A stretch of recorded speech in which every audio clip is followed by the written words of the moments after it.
WillNisley.com. Will Nisley.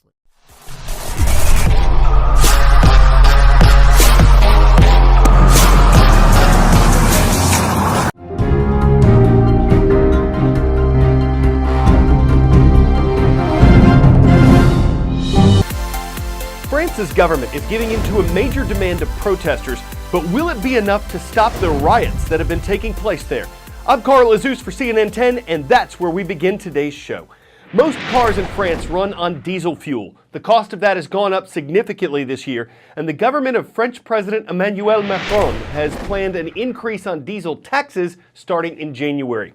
Two main reasons for that. One, President Macron wants French drivers to switch from diesel cars to electric ones. He said that's necessary to fight climate change. And two, the French government spends more than it takes in, so the higher taxes would help make up for that. But the president's been criticized for ignoring the needs of drivers who live outside cities and depend on their cars for transportation. The proposed diesel tax triggered the Yellow Vest protests. Demonstrators have been wearing the yellow vests that French law requires drivers to keep in their cars. Over the weeks that the protests have been held, the reasons for them have expanded to reflect general opposition to Macron's government. An estimated 36,000 people turned out across the country on Saturday, and violence broke out. Statues were vandalized. Graffiti was written on the famous Arc de Triomphe. The Reuters news agency reported that a high school was set on fire. About 400 people were arrested. The New York Times reports that 3 people were killed and that hundreds of others were hurt in the protests. On Tuesday, the French Prime Minister announced that the planned tax increases on diesel would be postponed for 6 months. But the question remains, will that cause tensions to simmer down, or will unrest continue to swell in the weeks ahead? 10-second trivia. George H.W. Bush, the 41st U.S. president, was also known by what nickname? Dutch, Poppy, Bubba, or Big Chief? Since he was a child, President George H.W. Bush was called Poppy.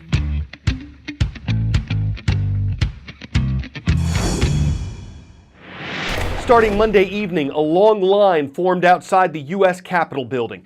The public stood in the cold to join current and former elected officials in paying their respects to former U.S. President George H.W. Bush.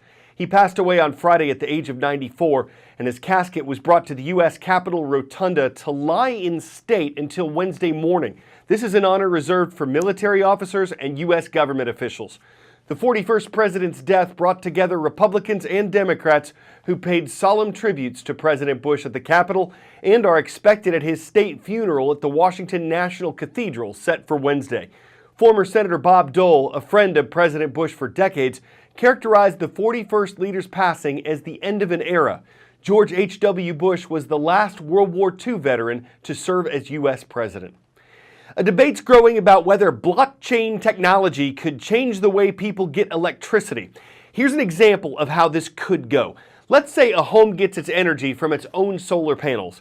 It stores more energy than it needs, so its owner makes an agreement to sell the extra energy to a neighbor, potentially sharing costs, potentially moving both these homes from a centralized energy station to their own.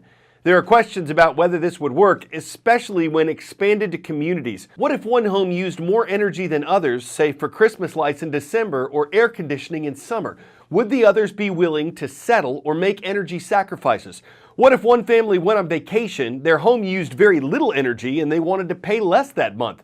Some sort of agreement or binding legal document may be needed. And some analysts suggest this whole idea might work better when it's combined with current energy stations instead of being used as a replacement for them. But real-world experiments are underway.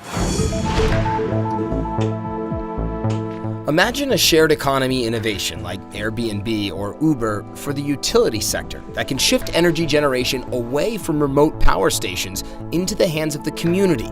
About 3 years ago, our family, along with 11 other neighbors, purchased rooftop solar for our houses. So we were, at that point, starting to produce more energy than we consumed. And that's when I discovered the Brooklyn Microgrid and their vision for the future of a more localized energy system.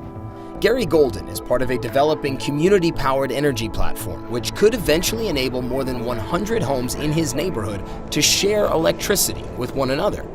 So the way the Brooklyn microgrid works is here in Brooklyn, we've got a lot of community members that really want to buy energy from people that are producing it here in the community.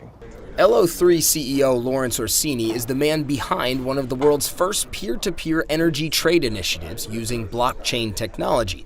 Usually associated with Bitcoin, blockchain technology is used for verifying and recording transactions and is now being leveraged for trading in renewable energy.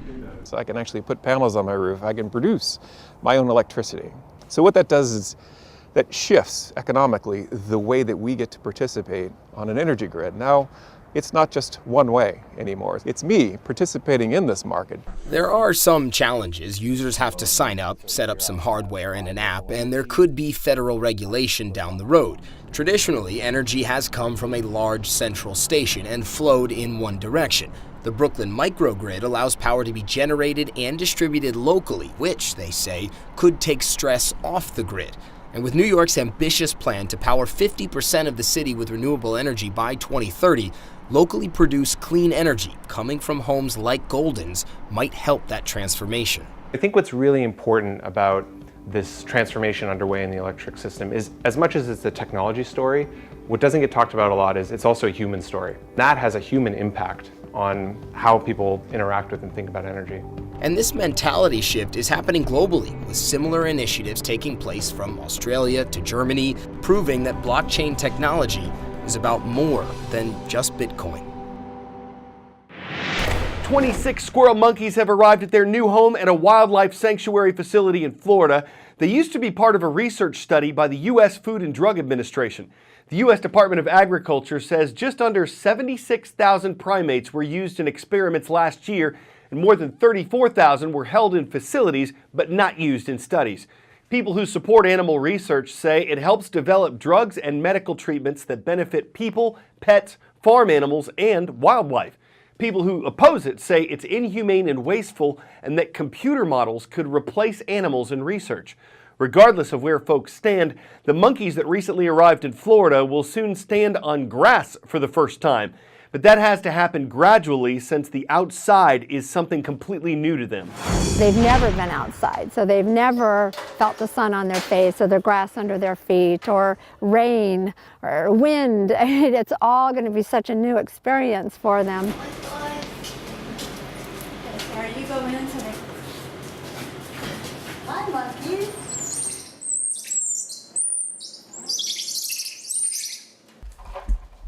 Bongo, Casey.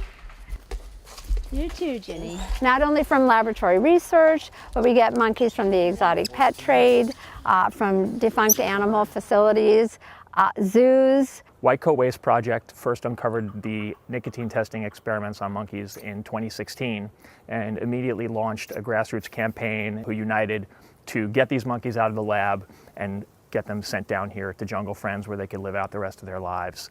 No other monkeys have ever retired from the FDA. And we're absolutely thrilled that they showed incredibly bold leadership and did the right thing for the monkeys. There you go. There you go. There's a good boy.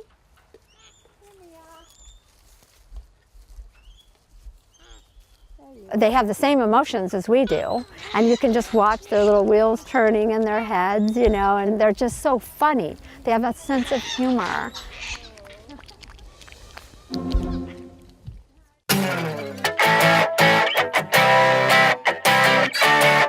10 out of 10 goes to Bears on Ice. The Hershey Bears is the name of a team in the American Hockey League. About halfway through the first period of a recent game, the Hershey Bears scored, and the fans celebrated by flinging teddy bears into the arena.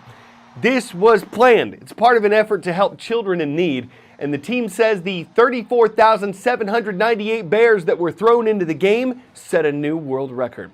Seeing all that could make some players plush. But if you're going to stuff an arena with something besides fans, if you're looking for a way to soften up the ice, and if you're hoping players who fight will just hug it out, that's the very best way to do it, y'all. And it stitches up another edition of CNN 10. I'm Carl Azuz.